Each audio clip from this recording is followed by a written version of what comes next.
السلام علیکم ورحمۃ اللہ وبرکاتہ نحمدہ ونصلی علی رسولہ الکریم اما بعد اعوذ باللہ من الشیطان الرجیم بسم اللہ الرحمن الرحیم رب اشرح لی صدری ویسر لی امری واحلل عقدۃ من لسانی یفقہوا قولی رب زدنی علما رب زدنی علما رب زدنا علما اللہم فقہنا فی الدین۔ بسم اللہ الرحمن الرحیم۔ آج ہم سورہ بقرہ کی آیت نمبر 244 244 پڑھیں گے۔ وَقَاتِلُوا اور تم لڑو فی سبیل اللہ اللہ تعالیٰ کی راہ میں، وَاعْلَمُوا اور جان لو ان اللہ کہ بے شک اللہ تعالیٰ سمیع خوب سننے والا، علیم خوب جاننے والا ہے۔ اس آیت میں اللہ تعالیٰ نے فرمایا کہ جس طرح جان بچانا تقدیر سے نہیں بچا سکتا، اسی طرح جہاد سے فرار اور اجتناب سے نہ موت قریب ہوتی ہے نہ دور، بلکہ اجل اور رزق کا فیصلہ ہو چکا ہے، اس میں کمی یا زیادتی نہیں ہو سکتی۔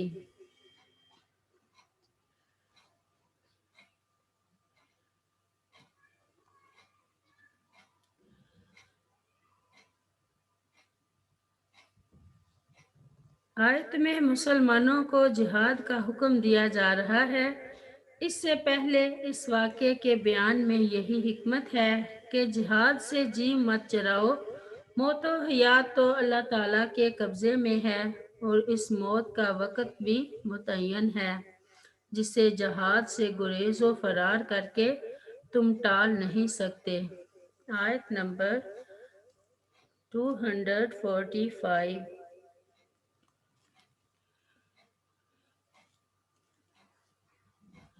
من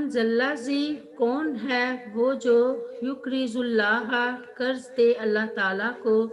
قرضاً قرض، حسناً حسنا، فیضاعفہ پھر وہ اللہ تعالیٰ بڑھا دے اس کو، لہو اس کے لیے، اضعافاً کئی گنا، کثیرتا زیادہ، واللہ اور اللہ تعالیٰ یقبض تنگی کرتا ہے، وَيَبْسُطُ اور فراخی کرتا ہے، وَإِلَيْهِ اور اسی کی طرف، ترجعون تم لوٹائے جاؤ گے۔ من ذا الذی یقرض اللہ قرضا حسنا، اس سے پہلی آیت میں اللہ کے راستے میں لڑنے کا حکم تھا، اب جہاد میں مال خرچے کرنے کی ترغیب ہے۔ قرض حسن سے مراد یہ ہے کہ خالص اللہ تعالیٰ کی رضا اور ثواب حاصل کرنے کے لیے مال خرچ کرے، اور اس میں ریاکاری یا کسی کو ستانے اور اس پر احسان رکھنے کا جذبہ کار فرما نہ ہو۔ اللہ تعالیٰ کا کرم دیکھیے کہ خود ہی اللہ سب کو سب کچھ عطا کر کے بندوں سے مانگ رہا ہے اور اسے اپنے ذمہ قرض قرار دے رہا ہے۔ فَيُضَاعِفَہُ لَہُ أَضْعَافًا کثیرۃ، ارشاد باری تعالیٰ ہے، ان المصدقین والمصدقات وَأَقْرَضُوا اللَّهَ قَرْضًا حَسَنًا یضاعف لہم وَلَہُمْ أَجْرٌ کریم۔ سورۃ الحدید میں اللہ تعالیٰ فرماتے ہیں، بلا شبہ صدقہ کرنے والے مرد اور صدقہ کرنے والی عورتیں، اور جنہوں نے اللہ تعالیٰ کو اچھا قرض دیا، انہیں کئی گنا دیا جائے گا اور ان کے لیے باعزت اجر ہے۔ اور فرمایا، ان تقرضوا اللہ قرضا حسنا یضاعفہ لکم ویغفر لکم واللہ شکور حلیم۔ سورۃ التغابن میں اللہ تعالیٰ فرماتے ہیں، اگر تم اللہ کو قرض دو گے اچھا قرض تو وہ اسے تمہارے لیے کئی گنا کر دے گا اور تمہیں بخش دے گا، اور اللہ تعالیٰ بڑا قدردان بے حد بردبار ہے۔ اور فرمایا، من ذلذی یقرض اللہ قرضا حسنا فیضاعفہ لہ ولہ اجر کریم۔ سورۃ الحدید میں اللہ تعالیٰ فرماتے ہیں، کون ہے وہ جو اللہ تعالیٰ کو قرض دے، اچھا قرض، تو وہ اسے اس کے لیے کئی گنا کر دے اور اس کے لیے باعزت اجر ہو۔ اور فرمایا وَأَقِیمُوا الصَّلَاةَ وَآتُوا الزَّکَاةَ وَأَقْرِضُوا اللَّهَ قَرْضًا حَسَنًا۔ سورۃ المزمل میں، اور نماز قائم رکھو اور زکوٰۃ دو اور اللہ تعالیٰ کو قرض دو، اچھا قرض دینا۔ اور فرمایا مَثَلُ الَّذِینَ يُنفِقُونَ أَمْوَالَهُمْ فِی سَبِیلِ اللَّهِ کَمَثَلِ حَبَّةٍ أَنبَتَتْ سبع سنابل فی کل سنبلۃ مئات حبہ واللہ یضاعف لمن یشاء واللہ واسع علیم۔ سورۃ البقرہ میں، ان لوگوں کی مثال جو اپنے مال اللہ تعالیٰ کے راستے میں خرچ کرتے ہیں ایک دانے کی مثال کی طرح ہے جس نے 7 خوشے اگائے، ہر خوشے میں 100 دانے ہیں، اور اللہ تعالیٰ جس کے لیے چاہتا ہے بڑھا دیتا ہے، اور اللہ وسعت والا سب کچھ جاننے والا ہے۔ سیدنا ابو ہریرہ رضی اللہ عنہ بیان کرتے ہیں، رسول اللہ صلی اللہ علیہ وسلم نے فرمایا، جب رات کا آخری تہائی حصہ باقی رہ جاتا ہے تو اللہ تعالیٰ آسمان دنیا پر نازل ہوتا ہے اور فرماتا ہے، کون ہے جو مجھ سے دعا کرے میں اس کی دعا قبول کروں، کون ہے جو مجھ سے سوال کرے میں اس کو دوں، پھر دونوں ہاتھ پھیلا کر فرماتا ہے، کون ہے جو ایسی ہستی کو قرض دے جو نہ محتاج ہے اور نہ ظالم۔ واللہ یقبض و یبسط، ارشاد فرمایا، اللہ یبسط الرزق لمن یشاء و یقدر۔ سورۃ الرعد میں، اللہ رزق فراخ کر دیتا ہے جس کے لیے چاہتا ہے اور تنگ کر دیتا ہے۔ اور فرمایا قل ان ربی یبسط الرزق لمن یشاء و یقدر۔ سورۃ السبا میں، کہہ دے بے شک میرا رب رزق فراخ کرتا ہے جس کے لیے چاہتا ہے اور تنگ کر دیتا ہے۔ سیدنا ابو ہریرہ رضی اللہ عنہ بیان کرتے ہیں کہ رسول اللہ صلی اللہ علیہ وسلم نے فرمایا، ہر دن جب بندے صبح کرتے ہیں تو 2 فرشتے نازل ہوتے ہیں، ان میں سے ایک اس طرح کہتا ہے، اے اللہ خرچ کرنے والے کو اور دے، اور دوسرا اس طرح کہتا ہے، اے اللہ روکنے والے کے مال کو تلف کر دے۔ سیدہ اسماء بنت ابی بکر رضی اللہ عنہا بیان کرتی ہیں کہ رسول اللہ صلی اللہ علیہ وسلم نے انہیں فرمایا، خرچ کرتی رہو، گن گن کر نہ رکھو، ورنہ اللہ بھی گن گن کر دے گا، مال کو روک کر نہ رکھو ورنہ اللہ بھی تم سے ہاتھ روک لے گا۔ آیت نمبر 246 246۔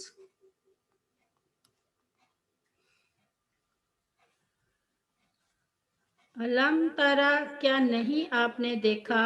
الی الملائی من بنی اسرائیل،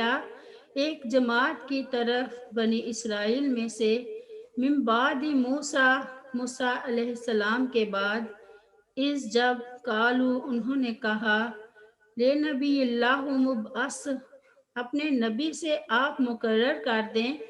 لنا ہمارے لیے، مالکن ایک بادشاہ، نقاتل تاکہ ہم لڑیں، فی سبیل اللہ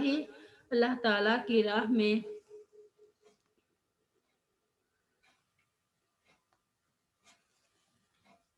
کالا اس نے کہا، حال تحقیق، تم سے امید تو یہی ہے، ان اگر کتبہ لکھ دیا جائے، علیکم القتال تم پر لڑنا، اللہ تقاتلو یہ کہ نہ لڑو تم، قالو انہوں نے کہا و مالانا اور کیا ہے ہمیں اللہ نقاتلا کہ نہ ہم لڑیں فی سبیل اللہ اللہ تعالیٰ کی راہ میں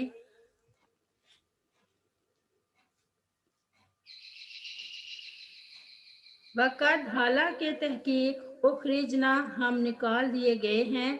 من دیارنا اپنے گھروں سے و ابنائنا اور اپنے بیٹوں سے فلما پھر جب کتبہ فرض کر دیا گیا علیہم ان پر ملکی تالو کی لڑنا تولو تو وہ سب پھر گئے اللہ سوائے قلیلاً تھوڑے سے لوگوں کے منہم ان میں سے واللہ اور اللہ تعالی علیم بالظالمین خوب جاننے والا ہے ظالموں کو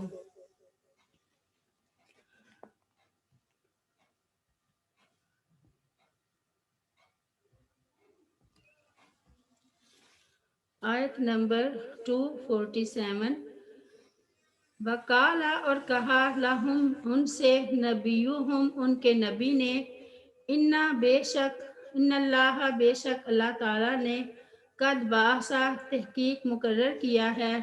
لکم تمہارے لیے طالوت کو مالی کا بادشاہ قالو انہوں نے کہا انا کیسے یکون ہو سکتی ہے لاہ الملک کو اس کے لیے بادشاہی علینا ہم پر ونحن جبکہ ہم احق زیادہ حقدار ہیں بالملک کی بادشاہی کے منہ اس سے ولم یؤتا اور نہیں وہ دیا گیا ساعتن وسط من المالی مال کی کالا اس نے کہا ان اللہ بے شک اللہ تعالیٰ نے ہستفاہ چن لیا ہے اسے علیکم تم پر وزادہ اور اس نے زیادہ دی ہے اسے بستاتن کشادگی فی علم میں والجسم اور جسم میں واللہ اور اللہ تعالیٰ یؤتی دیتا ہے ملکہ اپنا ملک میں یشاء جس کو وہ چاہتا ہے واللہ اور اللہ تعالیٰ واسع بڑا وسعت والا علیم خوب جاننے والا ہے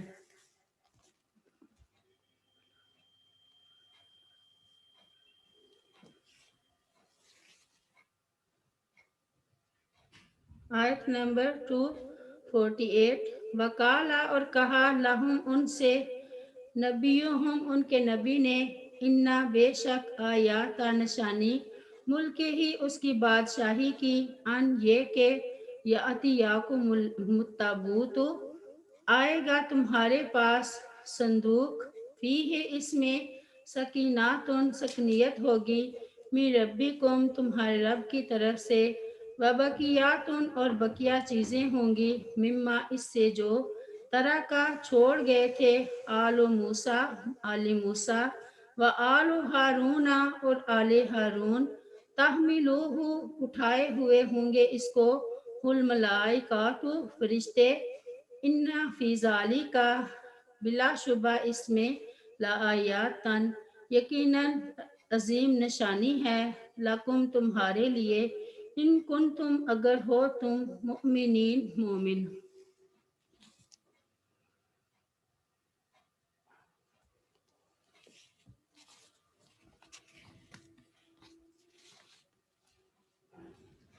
آیت نمبر 249 فلما پھر جب فصلہ نکلا طالوت بالجنود فوجوں کے ساتھ کالا تو اس نے کہا ان اللہ بے شک اللہ تعالیٰ مبتلیکم آزمائے گا تمہیں بے نہر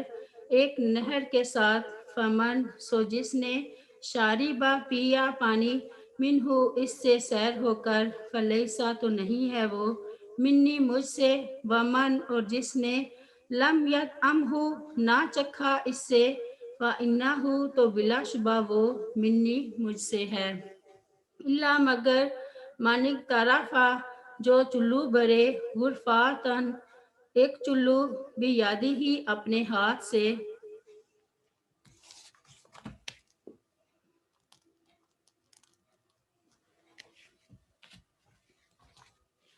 فشاربو پھر انہوں نے پی لیا منہو اس نہر سے اللہ سوائے قلیلاً تھوڑے سے لوگوں کے منہم ان میں سے فلما پھر جب جاوازاہو عبور کر لیا اس کو ہوا اس نے والذین اور ان لوگوں نے جو آمنو ایمان لائے تھے معاہو اس کے ساتھ قالو تو انہوں نے کہا لا طاقت لنا نہیں ہے طاقت ہمارے اندر الیوم آج لڑنے کی بجالوتا جالوت کے ساتھ و جنودے ہی اور اس کی فوجوں کے ساتھ کالا کہا الذین ان لوگوں نے جو یظنون یقین رکھتے تھے انہم اس بات پر کہ بے شک وہ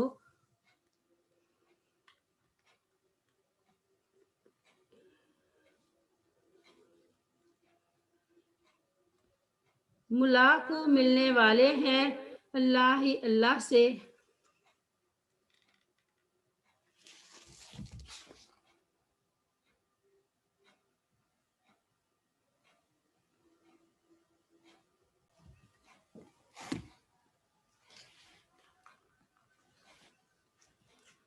لا طاقت لنا نہیں ہے طاقت ہمارے اندر الیوم آج لڑنے کی بجالوتا جالوت کے ساتھ و جنودے ہی اور اس کی فوجوں کے ساتھ کالا کہا الذین ان لوگوں نے جو یظنون یقین رکھتے تھے انہم اس بات پر کہ بے شک وہ ملاقو ملنے والے ہیں ملاق اللہ تعالیٰ سے کم من فئاتن کتنی ہی جماعتیں قلیلاتن تھوڑی سی غلبت غالب آئی ہیں فئاتن کثیراتن زیادہ جماعتوں پر بإذن اللہ تعالیٰ کے حکم سے واللہ اور اللہ تعالیٰ مع الصابرین ساتھ ہے صبر کرنے والوں کے ملا کسی قوم کے ان اشراف سردار اور اہل حلق کے عقد کو کہا جاتا ہے جو خاص مشیر اور قائد ہوتے ہیں جن کے دیکھنے سے آنکھیں اور دل رعب سے بھر جاتے ہیں ملا کے لغوی معنی بھرنے کے ہیں جس پیغمبر کا یہاں ذکر ہو رہا ہے ان کا نام شمول بتایا جاتا ہے بنی اسرائیل سیدنا موسیٰ علیہ السلام کے بعد کچھ عرصہ تو راہ حق پر چلتے رہے پھر وہ آہستہ آہستہ دین حق سے منحرف ہونا شروع ہو گئے انہوں نے دین میں بدعات ایجاد کر لی حتیٰ کہ بتوں کی پوجا شروع کر دی انبیاء ان کو روکتے رہے لیکن یہ معصیت اور شرک سے باز نہیں آئے اس کے نتیجے میں اللہ تعالیٰ نے ان کے دشمنوں کو ان پر مسلط کر دیا جنہوں نے ان کے علاقے بھی چھین لیے اور ان کی ایک بڑی تعداد کو قیدی بنا لیا ان میں نبوت وغیرہ کا سلسلہ بھی منقطع ہو گیا بالآخر بعض لوگوں کی دعاؤں سے شمول علیہ السلام نبی پیدا ہوئے جنہوں نے دعوت و تبلیغ کا کام شروع کیا انہوں نے پیغمبر سے یہ مطالبہ کیا کہ ہمارے لیے ایک بادشاہ مقرر کر دیں جس کی قیادت میں ہم دشمنوں سے لڑیں پیغمبر نے ان کے سابقہ کردار کے پیش نظر کہا کہ تم مطالبہ تو کر رہے ہو لیکن میرا اندازہ ہے کہ تم اپنی بات پر قائم نہیں رہو گے چنانچہ ایسا ہی ہوا جیسا کہ قرآن نے بیان کیا ہے کہ طالوت کو ان کا بادشاہ مقرر کر دیا اب طالوت اس نسل سے نہیں تھے جس سے بنی اسرائیل کے بادشاہوں کا سلسلہ چلا آ رہا تھا یہ غریب اور ایک عام فوجی تھے جس پر انہوں نے اعتراض کیا پیغمبر نے کہا یہ میرا انتخاب نہیں ہے اللہ تعالیٰ نے انہیں مقرر کیا ہے پھر قیادت و سعادت کے لیے مال و دولت سے زیادہ عقل و علم اور جسمانی قوت و طاقت کی ضرورت ہوتی ہے اور طالوت اس اعتبار سے تم سب سے ممتاز ہیں اس لیے اللہ تعالیٰ نے انہیں اس منصب کے لیے چن لیا ہے اس پر انہوں نے مزید کسی نشانی کا مطالبہ کیا تاکہ وہ پوری طرح مطمئن ہو جائیں۔ تو نبی نے تابوت کے آ جانے کی نشانی بتائی کہ وہ تابوت جو دشمن تم سے چھین کر لے گیا تھا، جس کے ہوتے ہوئے تمہیں دشمن سے مقابلے کے وقت سکون و اطمینان حاصل رہتا تھا، اور جس میں آل موسیٰ اور آل ہارون علیہ السلام کی چند باقی ماندہ چیزیں تھیں، وہ تابوت تمہارے پاس آ جائے گا جسے فرشتے اٹھا لائیں گے۔ چنانچہ اس تابوت کے آ جانے سے بنی اسرائیل کے حوصلے بلند ہو گئے اور وہ لڑنے کے لیے تیار ہو گئے اور طالوت کی سپہ سالاری کو قبول کر لیا۔ جب طالوت ماں اپنی فوج کے روانہ ہوئے تو راستے میں ایک دریا آتا تھا۔ طالوت نے حکم دیا کہ اب اللہ تعالیٰ کی طرف سے تمہاری آزمائش ہے، لہٰذا کوئی بھی اس دریا میں سے پانی نہ پیے۔ اگر کوئی پینا ہی چاہتا ہے تو وہ ایک چلو سے زیادہ نہ پیے۔ لیکن بنی اسرائیل کے اکثر لوگوں نے نافرمانی کی اور خوب سیر ہو کر پانی پی لیا۔ پانی زیادہ پی لینے کی وجہ سے وہ لڑنے کے قابل نہ رہے اور ان کی اکثریت نے لڑنے سے انکار کر دیا۔ بہت تھوڑے لوگوں نے اللہ تعالیٰ کے بھروسہ پر جنگ کی اور اللہ تعالیٰ نے انہیں فتح نصیب کی۔ آگے اللہ تعالیٰ نے فرمایا کہ کس طرح اللہ نے ایک چھوٹی سی جماعت کو ایک بہت بڑی فوج پر فتح عنایت فرمائی۔ اصحاب طالوت کی تعداد بیان کرتے ہوئے سیدنا برا بن عازب رضی اللہ عنہ بیان کرتے ہیں کہ محمد صلی اللہ علیہ وسلم کے اصحاب نے جو بدر کی جنگ میں شریک تھے مجھ سے بیان کیا، ان صحابہ کی تعداد جنہوں نے غزوہ بدر میں شرکت فرمائی 310 سے زیادہ اور ان اصحاب طالوت کی تعداد کے برابر تھی جنہوں نے طالوت کے ساتھ دریا کو عبور کیا تھا۔ اور سیدنا برا رضی اللہ عنہ فرمایا کرتے تھے کہ ان کے ساتھ صرف مومنوں نے دریا عبور کیا تھا۔ کم من فئات قلیلات غلبت فئات کثیرات باذن اللہ، یعنی بہت دفعہ ایسا ہوا ہے کہ جب اللہ تعالیٰ کا حکم ہوتا ہے تو تھوڑی جماعتیں صبر و استقامت کی وجہ سے بڑی جماعتوں پر غالب آ جاتی ہیں، کیونکہ اللہ تعالیٰ صبر کرنے والوں کے ساتھ ہے۔ خیر القرون میں کتنے ہی واقعات ایسے ہیں کہ جب اللہ تعالیٰ نے اپنے حکم سے چھوٹے چھوٹے دستوں کو بڑی فوجوں پر فتح عطا فرمائی۔ مثلاً ابو عمران اسلم بیان کرتے ہیں کہ قسطنطنیہ کی لڑائی کے دوران میں ایک آدمی دشمن پر ٹوٹ پڑا تو لوگوں نے کہا، ٹھہر ٹھہر، لا الہ الا اللہ، یہ اپنے ہاتھوں اپنے آپ کو ہلاکت میں ڈال رہا ہے۔ اس پر سیدنا ابو ایوب انصاری رضی اللہ عنہ نے کہا کہ یہ آیت ہم انصار کے بارے میں اس وقت نازل ہوئی جب اللہ تعالیٰ نے اپنے نبی کی مدد کی اور اسلام کو پھیلا دیا، تو ہم انصار نے آپس میں مشورہ کیا کہ آؤ اب ہم اپنے اموال کی فکر کریں اور ان کی اصلاح کریں۔ تو اللہ تعالیٰ نے یہ آیت نازل فرمائی، وَأَنفِقُوا فِي سَبِيلِ اللَّهِ وَلَا تُلْقُوا بِأَيْدِيكُمْ إِلَى التَّهْلُكَةِ، سورۃ البقرہ میں، اور اللہ تعالیٰ کے راستے میں خرچ کرو اور اپنے ہاتھوں کو ہلاکت کی طرف مت ڈالو۔ تو ہمارا اپنے آپ کو ہلاکت میں ڈالنا یہ تھا کہ اپنے اموال کی اصلاح میں لگ جائیں اور جہاد چھوڑ دیں۔ پس سیدنا ابو ایوب انصاری رضی اللہ عنہ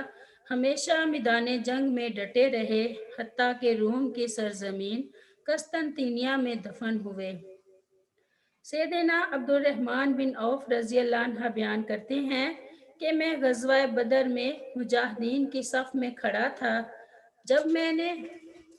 اپنی دائیں اور بائیں طرف توجہ کی تو دونوں طرف کم عمر انصاری نوجوانوں کو دیکھا اور ان کا دائیں بائیں ہونا مجھے پسند نہ آیا۔ اچانک ان میں سے ایک نے اس طرح کہ دوسرے ساتھی کو پتہ نہ چلے مجھ سے کہا چچا جان مجھے ابو جہل دکھا دو۔ میں نے پوچھا بھتیجے تم اس کا کیا کرو گے؟ کہنے لگا میں نے اللہ سے عہد کر رکھا ہے کہ اگر میں اس کو دیکھ لوں گا تو اسے قتل کر دوں گا، چاہے اس کوشش میں میری جان ہی کیوں نہ چلی جائے۔ پھر دوسرے نے بھی اسی طرح کہ اس کے ساتھی پر ظاہر نہ ہو مجھ سے یہی پوچھا۔ سیدنا عبد الرحمن بن عوف رضی اللہ عنہ فرماتے ہیں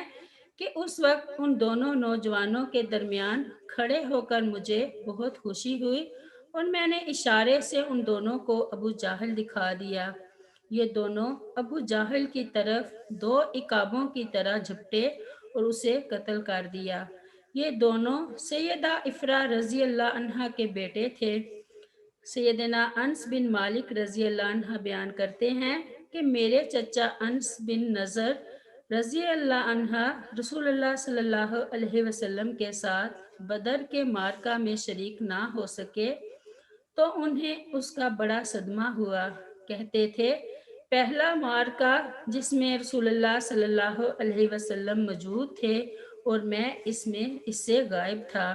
اللہ کی قسم اگر اب اللہ تعالیٰ کسی معرکہ میں مجھے رسول اللہ صلی اللہ علیہ وسلم کے ساتھ کرے گا تو اللہ دیکھے گا کہ میں کیا کرتا ہوں۔ اس کے علاوہ اور کچھ کہنے سے رک گئے۔ آئندہ سال جب احد کا موقع آیا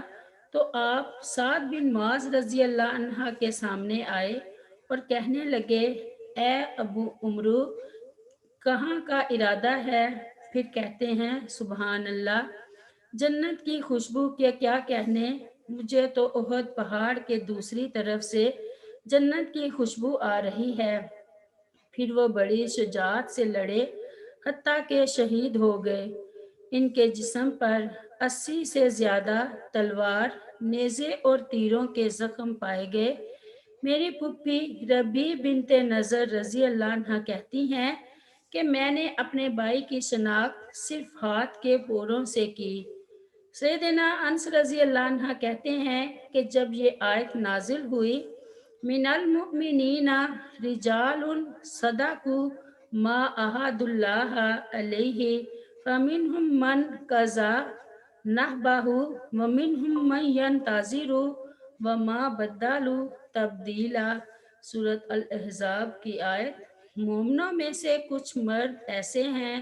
جنہوں نے وہ بات سچ کہی جس پر انہوں نے اللہ سے عہد کیا، پھر ان میں سے کوئی تو وہ ہے جو اپنی نظر پوری کر چکا اور کوئی وہ ہے جو انتظار کر رہا ہے، اور انہوں نے نہیں بدلا کچھ بھی بدلنا۔ تو صحابہ کرام سمجھتے تھے کہ یہ آیت انس بن نضر رضی اللہ عنہ اور ان کے ساتھیوں کے بارے میں نازل ہوئی ہے۔ سیدنا انس رضی اللہ عنہ بیان کرتے ہیں کہ رسول اللہ صلی اللہ علیہ وسلم اور آپ کے صحابہ میدان بدر کی طرف چلے جہاں تک کہ مشرکین سے پہلے وہاں پہنچ گئے، پھر مشرک بھی آ گئے۔ آپ صلی اللہ علیہ وسلم نے فرمایا جب تک میں آگے نہ بڑھوں تم میں سے کوئی شخص کسی چیز کی طرف آگے نہ بڑھے۔ جب مشرکین نزدیک آ گئے تو رسول کریم صلی اللہ علیہ وسلم نے فرمایا اس جنت کی طرف لپکو جس کی پہنائیاں آسمانوں اور زمین کے برابر ہیں۔ آپ صلی اللہ علیہ وسلم کی یہ بات سن کر عمیر بن حمام رضی اللہ عنہ نے کہا اے اللہ کے رسول صلی اللہ علیہ وسلم، جنت کی پہنائیاں زمین و آسمان کے برابر؟ آپ صلی اللہ علیہ وسلم نے جواب دیا ہاں۔ انہوں نے کہا بہت خوب بہت خوب۔ رسول کریم صلی اللہ علیہ وسلم نے فرمایا تم بہت خوب کیوں کہہ رہے ہو؟ انہوں نے کہا اللہ کی قسم اے رسول اللہ کے رسول صلی اللہ علیہ وسلم، کوئی بات نہیں سوائے اس کے کہ مجھے توقع ہے میں بھی اس جنت والوں میں سے ہوں گا۔ آپ صلی اللہ علیہ وسلم نے فرمایا تم بھی اس جنت والوں میں سے ہو۔ اس کے بعد وہ اپنے توشادان سے کچھ کھجوریں نکال کر کھانے لگے، پھر بولے اگر میں اتنی دیر تک زندہ رہا کہ اپنی یہ کھجوریں کھا لوں تو یہ زندگی لمبی ہو جائے گی۔ چنانچہ انہوں نے اپنے ہاتھ سے جو کھجوریں پکڑی تھیں انہیں پھینک دیا، پھر مشرکین سے لڑتے ہوئے شہید ہو گئے۔ سبحان ربک رب العزت عما یصفون وسلام علی المرسلین والحمد للہ رب العالمین۔ السلام علیکم ورحمۃ اللہ وبرکاتہ۔